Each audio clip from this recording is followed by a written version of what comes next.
member for Edmonton Ellerslie. Thank you, Madam Speaker, and through you to all the members of the House, I just want to wish you all a very good morning and also take this opportunity to wish you all a very happy and Ramadan Mubarak to each and every one of you. I also want to, I see Sadie's on her way out. I just wanted to thank Sadie for coming here today because like the member from Edmonton Glenora, whenever I have the opportunity to meet with children in my constituency, I always remind them that regardless of their age, they are equally as important as any other constituent and deserve to be represented. And I always encourage them to reach out to their elected representatives, whether that be at the municipal, provincial, or federal level, or their school board trustee, and to talk to them, to get engaged in the political process. That if they have an idea on how to make their community a better place, that they talk to their elected representative and make sure that their voice is heard. I want to take a step back because I want to remind us all about the history that we've lived here in this province, and that's reminding us that we had a conservative government for 44 years prior to the last new Democratic Party government. And I want to thank the member from Edmonton Rutherford for reminding us of the incredible neglect when it came to Indigenous peoples here in the province, and how important it is that we continue to acknowledge that we are on treaty lands and that we live in this space, this area, this beautiful place that Mother Earth, and we share that with Indigenous people. At the end of the day, I think that a good majority of Albertans really care about the environment and where we're headed. I think it's undisputed that climate change is real. There's a few people that are just holding on to this climate change denial idea. And the vast majority of Albertans really do care about the environment and climate change. And we can see that because, and it's sad. It's sad because we see other jurisdictions, not only in North America, but all across the world, who are far more ahead of us when it comes to actually addressing what is happening with climate change here on this earth. And I just want to remind us, I remember being younger than I am now, and I'm getting there. You know, I'm 45, so getting up there. But I remember being in my 20s, and when the city of Edmonton actually implemented the recycling program, the Blue Box recycling program. And I remember that there were a few people who were like, oh my goodness, now we're going to have this blue box and we're going to have to put it on the curb along with our garbage. And oh, what a fiasco, this is horrible. Why do we have to do this? But the reality is that at that time, the municipal government made a decision that was going to impact the lives of all Edmontonians with this policy. And not only did it do that, it actually encouraged this brand new culture of caring more for our earth through actually recycling. Recycling, it started just with recycling. And now it's expanded to the 4 R's, and I may need some help with this one, but it's reduce, reuse, recycle, and recover. Thank you very much. So, and what I'm going at with this, and people may be like, well, what's he talking about? Don't worry, that often happens when I get up to speak. You know, the members across the way start thinking about, like, what's this guy talking about to begin with? But the reason why I bring this up is because government policy helps drive us towards a new culture a new way of behavior that helps us build the better world that we're seeking to build for everybody. And that's why, like the Blue Box recycling program implemented by the City of Edmonton more than 25 years ago now, that is what the Climate Leadership Plan was designed to do as well. To help us get further down the road with building a better world for all Albertans, so that we can address this reality of climate change that we're all experiencing. So I wanted to take an opportunity to talk a little bit about the Climate Leadership Plan and really stress one thing that's so important, is that this was a plan that was designed in Alberta for Albertans. And by passing Bill 1, an act to repeal the carbon tax, essentially what we're doing is we're taking this Alberta-made plan where, as has already been expressed by other colleagues on this side of the House, revenue would stay in this province to help us with so many different programs, and now we're going to end up giving it all to the federal government. And you know, and that just to me just seems so odd, because the members across the way, I mean, it's no secret, they have no love for our Prime Minister, but here they are with their very first bill, taking an Alberta-based plan where revenue would have stayed here in the province of Alberta, and they're just handing it off to the federal government. Congratulations. How ironic. This Made in Alberta plan was helping so many Albertans. But before I go on with that, I want to just talk a little bit about the four main policies that the Climate Leadership Plan had all to do with. It was implementing a new price on greenhouse gas emissions, also known as carbon pricing. And it was going to phase out pollution from coal-generated electricity by 2030 and generate 30% of electricity from renewable sources by 2030. And I just want to take this opportunity to quote Noel Farber, who was the acting president at the time of the CEO of the Asthma Society of Canada, where they state, "There is a direct link between the burning of coal and asthma exacerbations, hospital admissions, and untimely deaths, not associated with climate change. The Alberta government has responded to protect the health of all Albertans, particularly those who suffer from respiratory diseases such as asthma.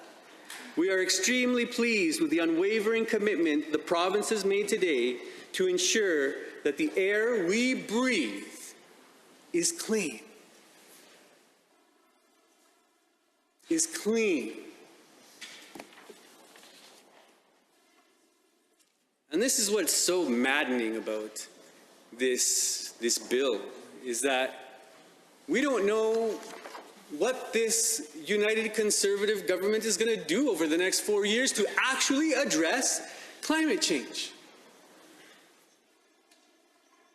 Instead of proposing, they're just taking away something that the previous government had put in place.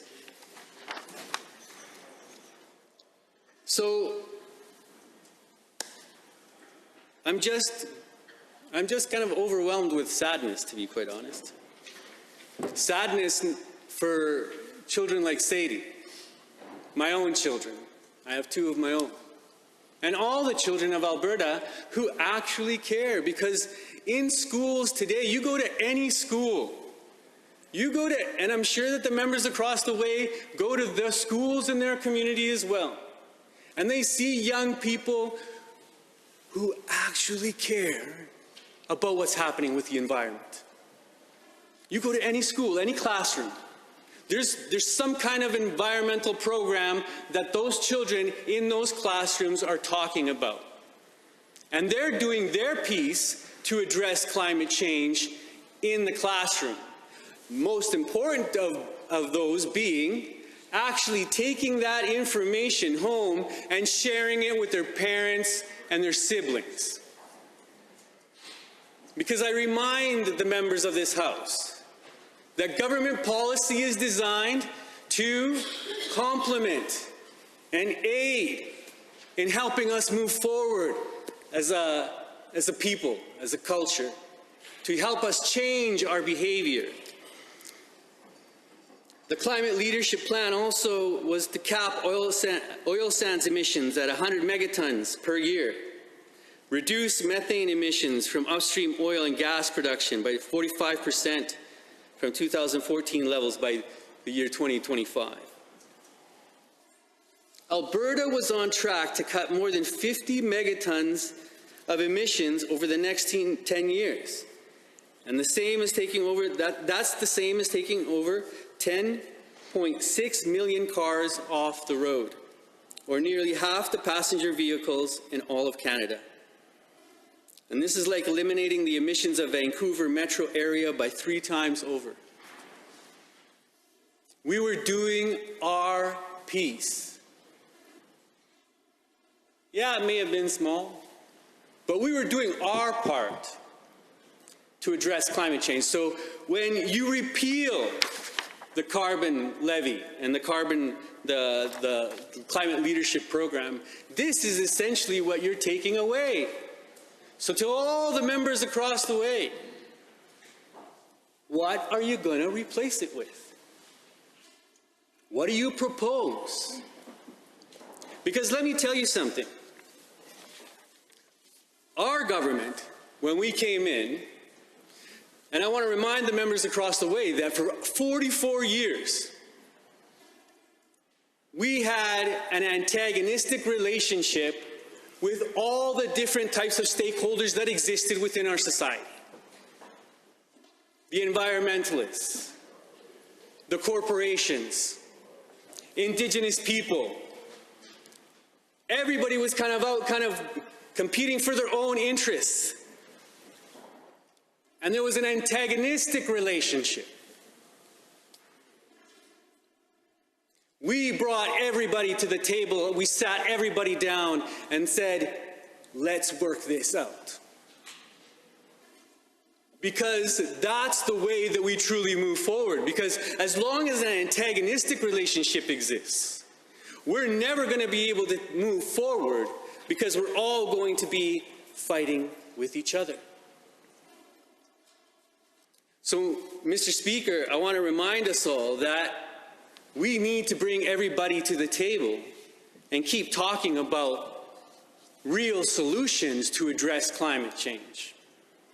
And again, I want to ask the members across the way, what do you propose so that we can continue to move forward with making our environment more clean, more safe, better, so that along with our children, we're leaving them a world to look forward to, where we're taking care of the environment. I also wanted to address the issue of Climate Leadership Plan and how it was supporting more than 7,300 jobs in just the first 2 years. And that it was designed to have thousands of jobs and projects come in. And that I want to remind the members across the way that through the Climate Leadership Plan and the money that was being collected here, and the revenue would have stayed here in the province of Alberta, that was not going to general revenue, was actually going to specific programs to help us diversify the economy.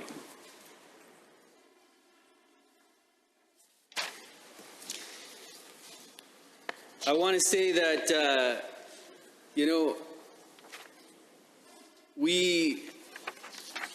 it was so important, it's so important that we continue to diversify the economy. And I'm sure that the members across the way have ideas of their own on how we can continue to do that.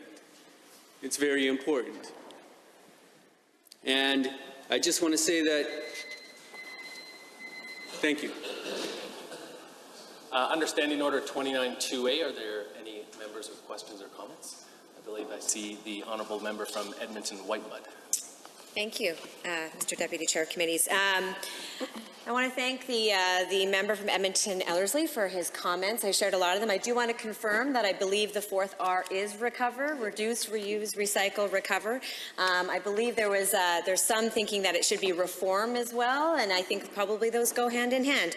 But I too recall those the days in the city of Edmonton when the Blue Box recycling program came out, and everybody complained about how much extra work it would be to sort the recycling from the garbage, and now we just realize that it's part of what we do and what it's just habit to us now, because we know it's important. We know we're getting greater use out of our materials by recycling, and we just get used to doing it, right? And it's part of what we do. And in fact, we know there's many municipalities across this country and even within Alberta who do a lot of other things, such as compost collection and such as that. So, there are ways that things that seem difficult at first can then become something we're used to, and we all become more conscious of how to use our resources more responsibly and appropriately. So I thank you to the member from Edmonton Ellerslie, and I'm wondering if you could share a little bit. I'm interested about knowing a little bit more about maybe some of the feedback you received when you were on the doors, and not just on the doors during the campaign, but in the last few years when the Climate Leadership Plan was introduced.